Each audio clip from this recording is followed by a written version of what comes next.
আসসালামু আলাইকুম সম্মানিত প্রিয় ভিউয়ার্স, আশা করি আপনারা সকলেই ভালো আছেন। আলহামদুলিল্লাহ আমি ভালো আছি। তো অনেক ভাই প্রশ্ন করেছেন যে ভাই বাচ্চা বালিতে যে ছাড়েন এটা কতদিন বয়স থেকে ছাড়েন এবং কিভাবে ছাড়েন, এই বিষয়টা ইনশাল্লাহ আমি আপনাদের সরাসরি দেখাবো। আমার আজকে মুরগির বয়স হচ্ছে আপনার আজকে 5 দিন, ঠিক আছে। তো 5 দিন বয়সে আমি যেভাবে মানে বাচ্চাগুলো বালিতে ছাড়লাম আর কি। দেখেন আগে আমার গড়টা দেখেন, এটা হচ্ছে পুরাটাই বালি, ঠিক আছে। বালির উপরে চুহল এখানে ব্রুডিং করছি। তো প্রথম যখন আমি ব্রুডিং করছি এখানে 2200 পিস শুনলি সুপার হাইব্রিড বাচ্চা আমি এতটুক জায়গা থেকে ব্রুডিং করছি আর কি। এতটুক জায়গা থেকে কয় ফিট হবে ধরেন 5 feet 10 feet 12 feet by 12 feet জায়গার মধ্যে আমি 2200 বাচ্চা ব্রুডিং করছি। তারপর আস্তে আস্তে কিন্তু বাড়াইয়া দিছি। তো এখানে আমি এই জায়গাটাতে কিন্তু আমি এই যে 25 কেজি চুহলের যে বস্তা দেখেন এগুলা কিন্তু আমি দুইটা ইউজ করছি, এখানে দুইটা ইউজ করছি। তো প্রথম যখন ব্রুডিং করি তখন কিন্তু আপনার থাকে এই বালির উপরে, এই যে নিচে বালি, এই যে বালির উপরে কিন্তু আপনার চুহল থাকে, ঠিক আছে। 2 বস্তা চুহল দিয়েছিলাম। তো এর উপরে কিন্তু আপনার পেপার থাকে। তো পেপারের উপরে কিন্তু আমরা প্রথমে ব্রুডিংটা করি। তো আমি শীতের দিন হোক গরমের দিন হোক, শীতের দিন হইলে 12 ঘন্টা, গরমের দিন হইলে 24 ঘন্টা আমি পেপারের উপরে রাখি। তারপর কিন্তু আবার আস্তে আস্তে কিন্তু মুরগিগুলো কিন্তু লিটারে ছেড়ে দিই। তো এই যে একটা বিষয়, মূলত 24 ঘন্টা পর থেকেই কিন্তু আমার মুরগি মোটামুটি বালি এবং লিটার দুইটার মিশ্রণে কিন্তু থাকা শুরু করে, যার কারণে কিন্তু বালিতে আমার একটা অভ্যস্ত হয়ে যায়। এরপরে কিন্তু আর মুরগি খুব একটা সমস্যা হয় না।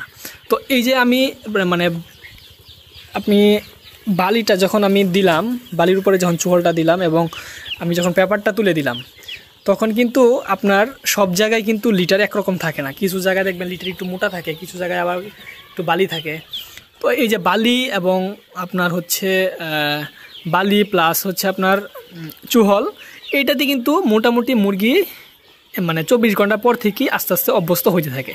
কিছু জায়গায় চুহল থাকে, কিছু জায়গায় বালু থাকে। দেখা গেছে অনেক জায়গায় মুরগি দেখেন এই যে এখানে কিন্তু এই যে বালির মধ্যে আশ্রাশ্রি করতেছে, ঠিক আছে। এখানে কিন্তু পুরাই বালি, চুহল নাই। দেখেন আপনারা দেখছেন এখানে কিন্তু বালি, আবার দেখা গেছে ওই দিকে কিন্তু আবার দেখা গেছে চুহল। তো এই যে একটা মিশ্রণ শুরু হয় এখান থেকে। কিন্তু এখন আমি কিন্তু এই যে আমার চুহলগুলো আছে আমি কিন্তু এখানে আর দরা করে আর চুহল দিব না। এখন কিন্তু এখানে কিন্তু মোটামুটি চুহলটা এতটুকু মোটা, প্রায় 1.5 ইঞ্চি মোটা আছে। এই 1.5 ইঞ্চি মোটা চুহলটা আস্তে আস্তে কিন্তু আমি একবারে পাতলা বানায় দিব আস্তে আস্তে। কিন্তু এই যে যখন আমার মুরগিটা 24 ঘন্টা পর থেকে হালকা বালু হালকা চুহলের মধ্যে আপনার খেলাধুলা বা আশ্রাশ্রি শুরু করছে, তখন থেকেই কিন্তু এরা অভ্যস্ত মোটামুটি হয়ে গেছে।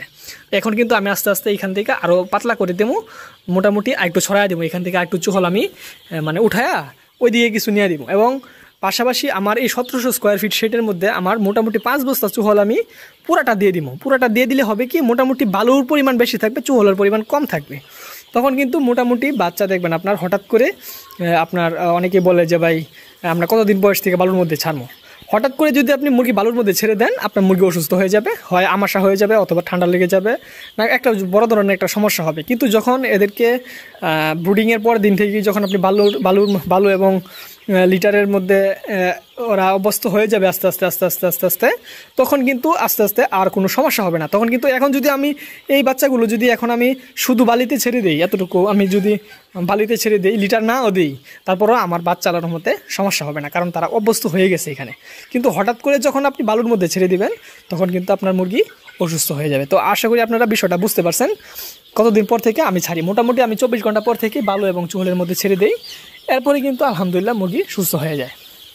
সুস্থ বলতে মুরগি অভ্যস্ত হয়ে যায় আর কি। তো এটুকুই, এতে কিন্তু আমার মুরগির সমস্যা হচ্ছে না। মুরগি কিন্তু বালু মানে আশ্রা করতেছে, তারপর হচ্ছে আপনার বালু দিয়ে খেলতেছে এবং কিছু খাচ্ছেও। হ্যাঁ, খাওয়ানোর পরে কিন্তু এগুলো কিন্তু এত সমস্যা হচ্ছে না, কারণ মুরগি খুব একটা বেশি খাচ্ছে না, ছোটো বয়স তো আস্তে আস্তে অভ্যস্ত হয়ে যাওয়ার পরে আর কিন্তু সমস্যা হয় না। তো মূলত এই বিষয়টি আপনাদের দেখাতে চাইছি। তো আপনারা চাইলে এভাবে করতে পারেন, কিন্তু আপনাদের একটা কথা হচ্ছে আপনারা হুট করে সরাসরি দেখা গেছে আপনার মুরগি আগে বালু সম্পর্কে মানে বালুর মধ্যে কোনো আশ্রি নাই, বালু দেখে নাই, হঠাৎ করে আপনি বালুতে ছেড়ে দিলেন, তখন কিন্তু আপনার মুরগির সমস্যা হয়ে যাবে। ঠিক আছে, হয়তো আমাশা বা মানে রক্ত আমাশা হয়তো বা যে কোনো ধরনের বড় একটা সমস্যা হয়ে যাওয়ার সম্ভাবনা থাকবে। তো এই বিষয়টা ইনশাল্লাহ আপনাদের সাথে শেয়ার করলাম। তো এভাবে আমি যেটা করি এভাবে আমরা করতে পারি এবং আপনারা চাইলে এভাবে করতে পারেন। তো আজকে এটুকুই ছিল। আসসালামু আলাইকুম ওয়া রাহমাতুল্লাহি ওয়া বারাকাতুহু।